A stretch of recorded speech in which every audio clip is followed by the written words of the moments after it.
લોકસભામાં અમેરિકાથી ડિપોર્ટ કરાયેલા ભારતીયોનો મુદ્દો ઉઠ્યો। કોંગ્રેસના નેતા ગૌરવ ગોગોઈએ અમેરિકામાંથી ભારતીયોને દેશ નિકાલ પર ગૃહમાં સ્થગિત પ્રસ્તાવ મૂક્યો।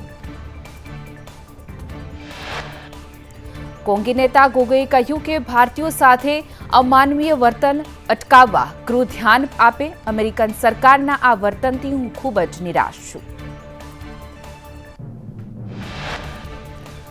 ગૌરવ ગોગોઈએ કહ્યું કે ભારતીયોને હાથકડી પહેરાવીને ડિપોર્ટ કર્યા તે અમાનવીય વર્તન છે। પીએમ મોદીએ આ બાબતે ગૃહમાં નિવેદન આપવું જોઈએ।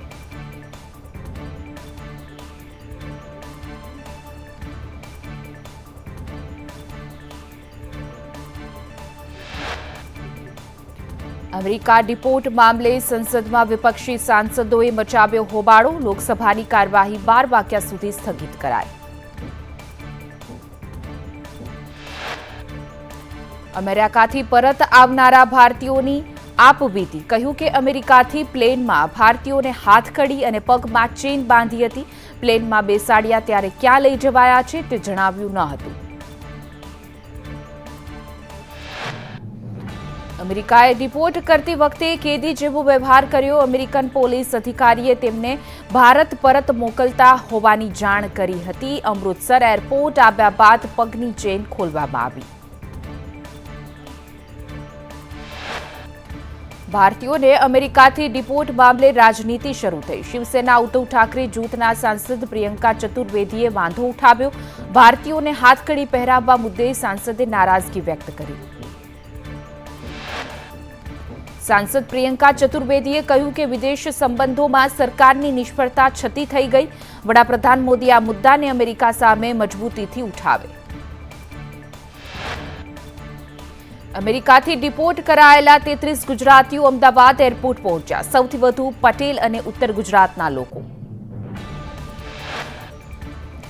અમદાવાદ એરપોર્ટથી તમામ લોકો સીધા ઘરે જશે। રાજ્ય પોલીસ વિભાગે જિલ્લા પ્રમાણે પોલીસની ગાડી ફાળવી વ્યવસ્થા કરી આપી।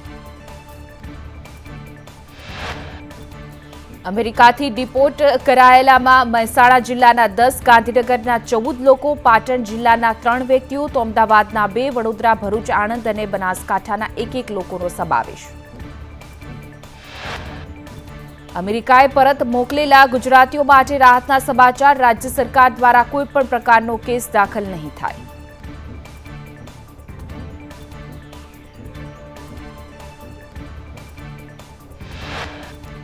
અમેરિકાથી ડિપોર્ટ કરેલા ગુજરાત પરત ફર્યા। માણસાના બોરુ ગામના કરણસિંહ ગોહિલ પરિવાર સાથે અમેરિકાથી પરત ફર્યા। પત્ની અને 2 પુત્રી સાથે અમેરિકા ગયા હતા। પરિવારના 4 સભ્યો વતન પરત ફર્યા। અમેરિકાથી ડિપોર્ટ કરાયેલી વડોદરાની એક યુવતી વતનમાં પરત ફરી। પાદરાની ખુશ્બુ પટેલને પોલીસે ઘરે પહોંચાડી।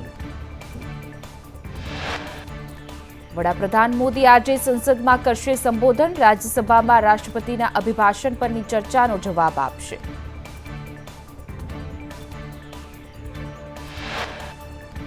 આજે સંસદમાં સોનિયા ગાંધી વિરુદ્ધ વિશેષાધિકાર ભંગનો પ્રસ્તાવ આવી શકે છે। રાષ્ટ્રપતિ મુર્મુ અંગે કરી હતી ટિપ્પણી। રાજકોટની જસદણ નગરપાલિકાની ચૂંટણીમાં વોર્ડ નંબર 6ના આપ ઉમેદવારનો ભાજપ ઉમેદવારને ટેકો। ઔપચારિક મતદાન થશે। બીજેપીના ફાળે 4 બેઠક જશે। મહીસાગરના ખાનપુરના ઘોઘાવાડ ગામે હડકાયા કૂતરાએ બાળકનો જીવ લીધો। 8 વર્ષના બાળકને હડકાયા કૂતરાએ બચકા ભરતા માથા અને પગના ભાગે પહોંચી ઈજા। મહીસાગરમાં રસી ન હોવાથી બાળકને ગોધરામાં રસી અપાઈ હતી। વધુ સારવાર મળે અમદાવાદ પણ લાવવામાં આવી હતી, પરંતુ સારવાર દરમિયાન બાળકનું અમદાવાદ સિવિલમાં મૃત્યુ થયું। સુરતના વેરિયા વિસ્તારમાં ખુલ્લી ગટરમાં ગરકાવ બાળક હજુ લાપતા। 15 કલાક કરતા પણ વધુ સમયથી બાળકનો પત્તો નથી। જામનગરમાં સર્જાયેલા ટ્રિપલ અકસ્માતના સીસીટીવી સામે આવ્યા। કાલે પડાણા નજીક કાર, ટ્રક અને રિક્ષા વચ્ચે અકસ્માતમાં 2 મિત્રોના મૃત્યુ થયા હતા। કારની ટક્કરથી રિક્ષામાં સવાર 2 મિત્રોના મોત થયા હતા। સુરતમાં બાઇક સવાર યુવક ખાડામાં પડ્યો। મનપાએ ખાડો ખોદી ખુલ્લો મૂકી દેતા અકસ્માત સર્જાયો. ગઈકાલે અન્ય જગ્યાએ રિક્ષા ખાડામાં પડી હતી. દુર્ઘટનાના સીસીટીવી ફૂટેજ આવ્યા સામે. સુરતના હજીરામાં ડમ્પર અને ખાનગી બસ વચ્ચે અકસ્માત સર્જાયો. અકસ્માત બાદ ડમ્પર અને બસ પલટી. ખાનગી કંપનીની બસમાં 50થી પણ વધુ લોકો સવાર હતા. 8 એમ્બ્યુલન્સથી ઇજાગ્રસ્તોને સારવાર માટે હોસ્પિટલ ખસેડાયા. જસદણ શહેરમાં તસ્કરોએ તરખાટ મચાવ્યો. મોડી રાત્રે મંદિરમાં ચોરીને અંજામ આપ્યો. એક સપ્તાહમાં જસદણના બીજા મંદિરમાં ચોરી કરી. પોલીસે સીસીટીવીના આધારે તપાસ હાથ ધરી. સુરતમાં એન્જિનિયરની ડિજિટલ એરેસ્ટનો કેસમાં હૈદરાબાદના કોમ્પ્યુટર એન્જિનિયર ઝડપાયો છે. ઠગબાજ સીબીઆઈની ઓળખ આપી ઠગાઈ કરતો હતો. ક્રાઇમ બ્રાન્ચે આરોપી સદી કાર્તિક રેડ્ડીને ઝડપી પાડ્યો. આરોપીએ 16 ફેક પાસપોર્ટ મળ્યાનું કહી ધમકી આપી ડિજિટલ અરેસ્ટ કર્યો હતો. આરોપીએ પોતાનું બેંક એકાઉન્ટ 1.5 લાખ લઈ ભાડે આપ્યું હતું તો 2.5 મહિનામાં 3.58 કરોડના ટ્રાન્ઝેક્શન થયા હતા. રાજકોટમાં ડિજિટલ એરેસ્ટ કેસમાં સાયબર ક્રાઇમે અમદાવાદના 5 આરોપીને ઝડપી પાડ્યા. ઈડીના નામે કારખાનેદારને ડિજિટલ એરેસ્ટ કર્યા હતા.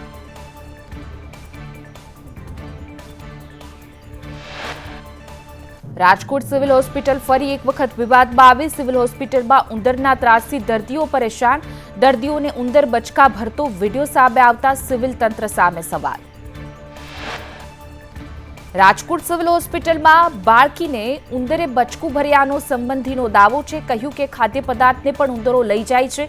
ઉંદરના ત્રાસથી રાત્રે જાગવું પડે છે. અરવલ્લી પ્રદેશ કોંગ્રેસનું આદિવાસી સમાજને યુસીસીમાં ન સમાવવાની માંગને લઈને ભિલોડા મામલતદારને આવેદનપત્ર. અનેક પ્રશ્નોને લઈ આપ્યું આવેદનપત્ર. સ્થાનિક સ્વરાજની ચૂંટણીને લઈ કોંગ્રેસના પ્રવક્તા મનીષ દોશીએ કહ્યું કે ભાજપે તમામ હથકંડા અપનાવી બિનહરીફના પ્રયત્નો કર્યા. ક્યાંય ભાજપ નેતાઓ સફળ તો ક્યાંક નિષ્ફળ ગયા. તમામ બાબતે કોંગ્રેસે ચૂંટણી પંચને ફરિયાદ કરી છે. જૂનાગઢ મનપાની ચૂંટણી પહેલા કોંગ્રેસને ફટકો. વોર્ડ નંબર 13ના 2 ઉમેદવાર ભાજપમાં જોડાયા. મહેશ ગરાણીયા, કૃષ્ણા વાઢેર ભાજપમાં જોડાયા. સ્થાનિક સ્વરાજની ચૂંટણીને લઈ કોંગ્રેસ ધારાસભ્ય તુષાર ચૌધરીએ આક્ષેપો કરતા કહ્યું કે કોંગ્રેસના ઉમેદવારોને ધાક ધમકી અપાય છે. રૂપિયાની લાલચ આપી ઉમેદવારી પાછી ખેંચાવી. ઉમેદવારોને ઘર તોડી પડાવવાની ધમકીઓ અપાય છે. સત્તાના જોરે વિરોધ પક્ષને દબાવી દેવાયો છે. ચૂંટણીમાં લોકશાહી નહીં પણ દાદાગીરી અને સત્તાનો ઉપયોગ થાય છે. છોટાઉદેપુર નગરપાલિકાની ચૂંટણી પહેલા પક્ષ વિરોધી પ્રવૃત્તિ બદલ ભાજપે 5 કાર્યકરો સસ્પેન્ડ કર્યા. ઇરશાદ ખાલપા, રમજાની ફોદા, શર્મિષ્ઠા તડવી, મયુર ચૌહાણ અને શિલ્પા દેસાઈને સસ્પેન્ડ કરાયા. વાવ થરાદમાં ખુલ્લામાં મેડિકલ વેસ્ટ ઠાલવાતા આરોગ્ય વિભાગની કામગીરી સામે ઉઠ્યા સવાલ. કરણસાર પાદરા માર્ગ પર મેડિકલ વેસ્ટ ફેંકવામાં આવ્યા. ખુલ્લામાં મેડિકલ વેસ્ટ ફેંકાતા સ્થાનિકોમાં રોષ. પંચમહાલમાં ખાણ ખનીજ વિભાગે ગોમા નદીમાંથી ગેરકાયદે રેતી ખનન કરતા 7 ટ્રેક્ટર જપ્ત કર્યા. ઘુસર અને કંકુથાભલા ગામ પાસેથી રેતીની ચોરી ઝડપી પાડવામાં આવી. કુલ 60 લાખનો મુદ્દામાલ જપ્ત કરાયો. Mumbai Ahmedabad bullet train project માટે 4 રેલવે ટ્રેક પર સ્ટીલના પુલનું લોકાર્પણ કરવામાં આવ્યું. ચીફ પ્રોજેક્ટ મેનેજરના હસ્તે પુલનું લોકાર્પણ કરાયું. હાઈકોર્ટે અરજી ફગાવ્યા બાદ દ્વારકામાં ઓપરેશન ક્લીન હેઠળ દબાણો દૂર કરાયા. 1,30,000 ચોરસ મીટર જગ્યા ખુલ્લી કરવામાં આવી. 414 રહેણાંક મકાનો અને 33 અન્ય બાંધકામો દૂર કરાયા. રાજકોટ રેન્જ આઈજી અશોક કુમારે કહ્યું કે દ્વારકા નજીકના ટાપુઓ દેશની સુરક્ષા માટે ખૂબ મહત્વના. પોલીસની ટીમો દ્વારા સતત પેટ્રોલિંગ કરાઈ રહ્યું છે. દ્વારકામાં મોટાભાગના દબાણો દૂર કરાયા. જામનગરમાં અકસ્માત ઘટાડવા ટ્રાફિક પોલીસની ખાસ ડ્રાઈવ. ટ્રાફિક પોલીસે વાહન ચાલકોને હેલ્મેટ પહેરાવવા અપીલ કરી. રાજકોટમાં પોલીસ પર હુમલો કરનાર આરોપીનું સરઘસ કાઢવામાં આવ્યું. પોલીસ પર સોડાની બોટલો ઘા કરી રસ્તા પર દોડાવ્યા હતા. પ્રદ્યુમન નગર પોલીસે 3 આરોપીને ઝડપી સરઘસ કાઢ્યું. એક આરોપી હજુ પણ પોલીસ પકડથી દૂર.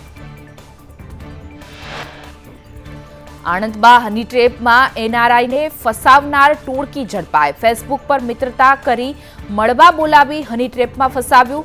કેસ નહીં કરવા માટે યુવક પાસેથી 20 લાખની ખંડણી માંગી.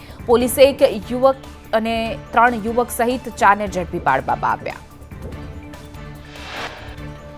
ગાંધીનગરના વાસણા ગામની સીમના ખેતરમાં જુગારધામ ઝડપાયું. એલસીબીએ 26 જુગારીઓને ઝડપી પાડ્યા. 1.87 લાખ રોકડ સહિત 32 લાખનો મુદ્દામાલ જપ્ત કરાયો. કચ્છમાં સસ્તા સોનાની લાલચ આપી છેતરપિંડી કરનાર 3 આરોપીની ધરપકડ કરવામાં આવી. આરોપીઓએ સોશિયલ મીડિયામાં સસ્તા સોનાની લાલચ આપી લોકો પાસેથી રૂપિયા પડાવ્યા. ભરૂચ અંકલેશ્વર નગરપાલિકામાં ડીઝલ જનરેટરની ખરીદીમાં ભ્રષ્ટાચારનો આક્ષેપ. આરટીઆઈ એક્ટિવિસ્ટની અરજીમાં 13 લાખનો જનરેટર સેટ 25 લાખમાં ખરીદવાનો આક્ષેપ. ચીફ ઓફિસર કેશવ ક્લોડિયાને આક્ષેપોને ફગાવ્યા. વેરાવળમાં માનસિક અસ્થિર યુવાન બન્યો પીયુબીજીનો શિકાર. વાંકાનેરના જામસરનો યુવાન 3 મહિનાથી હતો લાપતા. વેરાવળના આશ્રમે યુવકનું પરિવાર સાથે મિલન કરાવાયું. અમરેલીના ખાંભામાં બોલેરો બાઇક અને કાર વચ્ચે અકસ્માત થતા 2ના મોત થયા છે. બાઇક પર સવાર 2 વ્યક્તિના ઘટનાસ્થળે જ મૃત્યુ થયા. ખાંભા પોલીસે ઘટનાસ્થળે પહોંચી વધુ તપાસ હાથ ધરી. દ્વારકાના ભાણવડના બરડા ડુંગરમાં સિંહની પજવણીનો વિડીયો વાયરલ થયો. પ્રતિબંધિત વિસ્તારમાં યુવાનની એન્ટ્રી પર સવાલ ઉઠ્યા તો વિડીયો ઉતારવાની પરમિશન પર પણ સવાલ. પ્રયાગરાજ મહાકુંભમાં 39 કરોડથી પણ વધુ શ્રદ્ધાળુઓએ સંગમ તીર્થ પર પવિત્ર સ્નાન કરી પુણ્યતાનું ભાથું બાંધ્યું. વ્યવસ્થાઓને લઈને યોગી સરકાર એલર્ટ મોડમાં. કર્ણાટકના બેંગલુરુમાં યોજાનાર એરો ઇન્ડિયા શો 2025ની તડામાર તૈયારી. વાયુસેનાના લડાકુ વિમાન અને હેલિકોપ્ટરે રિહર્સલ કર્યું.